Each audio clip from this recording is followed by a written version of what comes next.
இன்றே டவுன்லோட் செய்து உங்கள் ஃபேவரட் ஷோக்களை என்ஜாய் பண்ணுங்க.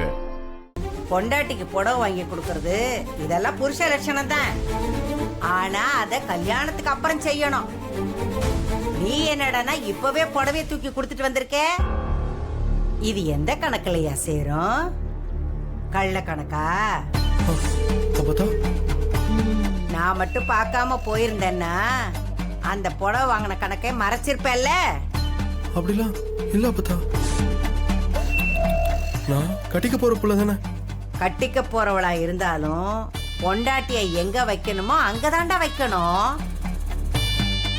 அவளை பாக்குறது பேசுறதெல்லாம் வச்சுக்க கூடாது, புரியுதா? சரி சரி அப்பதா. அத்தை, நல்ல இடம் தான் கூடிடுச்சுல, விடுங்க அத்தை. அந்த அளவுக்கு ஆயிடுச்சா? இன்னும் அவ இந்த வீட்டுக்குள்ள காலெடுத்தே வைக்கல, அதுக்குள்ள நீ என்னையே ஏத்து பேச ஆரம்பிச்சுட்ட. ஐயோ ஐயோ, உன்னையே அவ மாத்திட்டாளா? உங்களை என்னைக்கு அத்தை நான் எதிர்த்து பேசிருக்கேன்? நீங்க என்ன சொல்றீங்களோ அதைத்தான் கேட்டிருக்கேன். அப்படி கேக்குற வரைக்கும் எல்லாருக்கும் நல்லது. போங்க உள்ள.